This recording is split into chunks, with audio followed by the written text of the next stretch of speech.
नमस्कार दोस्तों, आज हमारे साथ है जगमोहन महलावत जी, जो जिला महरौली के बीजेपी अध्यक्ष बने हैं। तो जी हम बात करेंगे, जैसे आपको महरौली जिला का अध्यक्ष बनाया गया बीजेपी की तरफ से, और आप कितने सालों से बीजेपी से जुड़े हुए, और जैसे अब आपको पद दिया गया तो क्या महसूस हो रहा? मैं भारतीय जनता पार्टी में करीब 1998 से जी नारे लगाते रहे जी। 2003 में मैं युवा मोर्चे का अध्यक्ष बना मंडल का, 2008 में मंडल का अध्यक्ष बना, 2012 में प्रदेश कार्यकारिणी किसान मोर्चे में प्रचार मंत्री रहा, 12 से लेकर 17 तक 2 बार जिले का महामंत्री रहा, और अन्य भी सामाजिक संस्थाओं में कहीं ना कहीं हम महत्वपूर्ण भूमिका निभाते रहे हैं। बहुत बड़े आयोजन रामलीला का हम इस क्षेत्र में करते हैं। तो समाज में रहने का और पार्टी में कार्यकर्ता के रूप में काम करने का अवसर बहुत मिला है जी। महामंत्री के रूप में भी मैंने पूरा जिला देखा है जी, और पार्टी में काम करते हुए बड़ा अनुभव आता है। आज पार्टी ने इतनी बड़ी जिम्मेवारी जिला अध्यक्ष के रूप में दी है, तो अब ज़्यादा जिम्मेवारी बढ़ गई है जी। सभी को साथ लेकर चलना, क्योंकि हमारा बहुत बड़ा परिवार है। हमारा बीजेपी विश्व में सबसे बड़ी राजनीतिक संगठन है।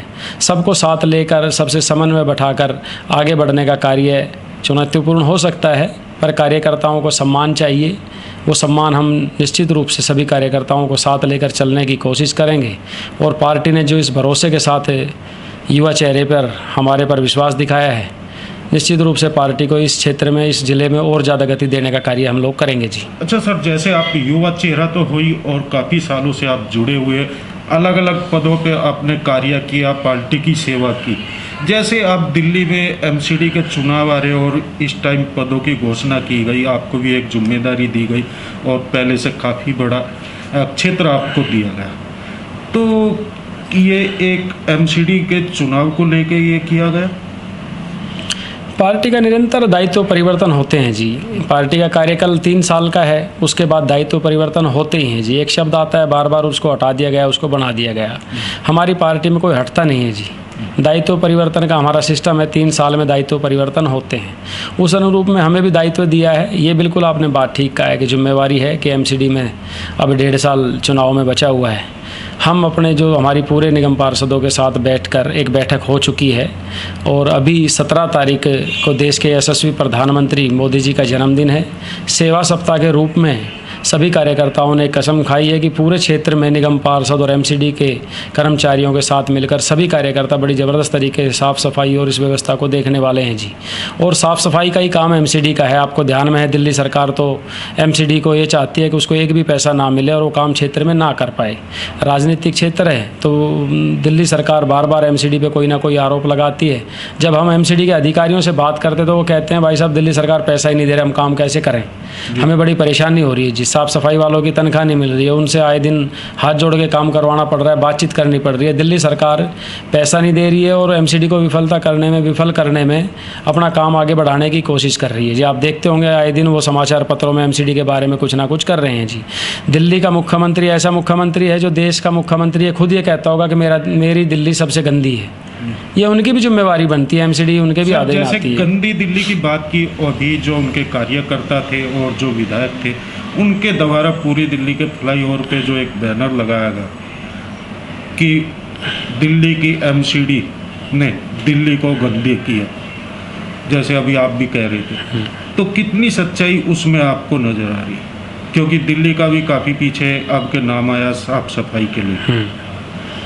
क्या है भाई साहब, सही में तो क्षेत्र में जितने सफाई कर्मचारी होने चाहिए, आपने ध्यान किया होगा आजकल एक छोटे छोटे गांव में 20-20, 30-30 हज़ार लोग रहते हैं जी। ड्रेनेज सिस्टम नहीं है, लोग कूड़ा रोड पे डाल देते हैं। उनको उठाने के लिए एमसीडी के कर्मचारी रात दिन सुबह टेम्पो लेके आते हैं। जितना उनसे ज़्यादा से ज़्यादा हो सकता है वो करते हैं। क्या है, असली समस्या ये है कि गाँव में कोई इस तरह का कोई डस्टबिन टाइप की कोई कूड़ा घर नहीं है। लोगों की देखने की और सोचने की क्षमता पे थोड़ा सा वो लगता है। सफाई तो करते हैं लोग जी, और अच्छा काम करने की कोशिश करते हैं। हम खुद भी देखते हैं, कोई मोटरसाइकिल से रुकता है कई बार और कूड़ा वहीं डाल के चल जाता है। हमारी जिम्मेवारी तो बनती है, पर एमसीडी क्योंकि हमारी सरकार एमसीडी में है तो हमारी जिम्मेवारी ज़्यादा बनती है। जैसे कि अब 15 साल होने वाले एमसीडी को दिल्ली में, फिर भी उसके बावजूद आरोप लगते रहते हैं। जी बिल्कुल आपने ठीक कहा। 15 साल पहले कितने मकान हमारे दिल्ली में थे, 15 साल बाद कितने मकान हमारे दिल्ली में हुए। 15 साल पहले शीला जी ने कितनी कॉलोनियाँ पास करने का बीड़ा उठाया था। 2019 में देश के यशस्वी प्रधानमंत्री ने 1731 कॉलोनियाँ पास की, जब वो 450 कॉलोनी कहते थे। कॉलोनी भी रात दिन बनती रही है। जो सरकारें हैं इनकी विफलता रही है। दिल्ली सरकार जो रही है पहले भी अपना कांग्रेस की रही जी, अब 7 साल से 6 साल से केजरीवाल जी हैं। कॉलोनियाँ निरंतर बनती जा रही हैं अवैध रूप से जो बनी हैं, उन पर कॉलोनियाँ साफ पास करने का काम भी सरकार ने किया है जी। अब उनमें साफ़ सफाई की व्यवस्था, अधिकारी भी तो बढ़ाने पड़ेंगे। आप देखो ना जी एमसीडी में के अधिकारी और कर्मचारी भी बढ़ने चाहिए। बिल्कुल बढ़ने अगर दिल्ली की जनसंख्या देखी जाए, कॉलोनियों की जनसंख्या देखी, निश्चित रूप से आपने सही कहा कि एक एक कॉलोनी में 20-20, 30-30, 50-50 हज़ार लोग रह रहे हैं, तो कर्मचारी भी तो बढ़ाने पड़ेंगे ना। आप 10 साल से 12 साल से वही कर्मचारी काम कर रहे हैं। अच्छा सर, जैसे बार बार जो एमसीडी के कर्मचारी है, अपनी सैलरी को लेके बार बार उनको प्रदर्शन करने पड़ते हैं जी। और जैसे सुनने में कि एमसीडी कहती है भाई दिल्ली सरकार पैसा नहीं दे रही, और दिल्ली सरकार कहती है हमने पाई पैसा दे दी। कितनी इसमें सच्चाई है? ये तो वास्तविक स्थिति आपको एक आरटीआई लगाने से ही पता चलेगी कि दिल्ली सरकार ने कितना पैसा एमसीडी को दिया है, और एक वहीं आरटीआई आपको लगानी चाहिए एमसीडी में कि उनको कितना पैसा दिल्ली सरकार से मिला है। तो सारे दूध का दूध और पानी का पानी हो जाएगा जी। अच्छा सर, मेरा लास्ट क्वेश्चन है, जैसे आपको महरौली ज़िले का अध्यक्ष बनाया, तो अगर पार्टी आपको कहीं से निगम पार्षद का चुनाव लड़वाती है तो आप उसके लिए तैयार हैं, या फिर आपका फिर आगे 2022 के बाद के चुनाव की तैयारी है? देखो भाई साहब, ये पार्टी ने तय करना है। ये हमारी कोई इस तरह की वो इच्छा रहती नहीं है और नहीं हम कर सकते हैं, ना हमारी पार्टी इस बात में कोई बात होती है। मैं पार्टी का आदेश होगा उसी मैं पार्टी का जो आदेश होगा उसका पालन करूंगा जी। Thank you. Like, share and comment. To subscribe this channel, please press the bell icon.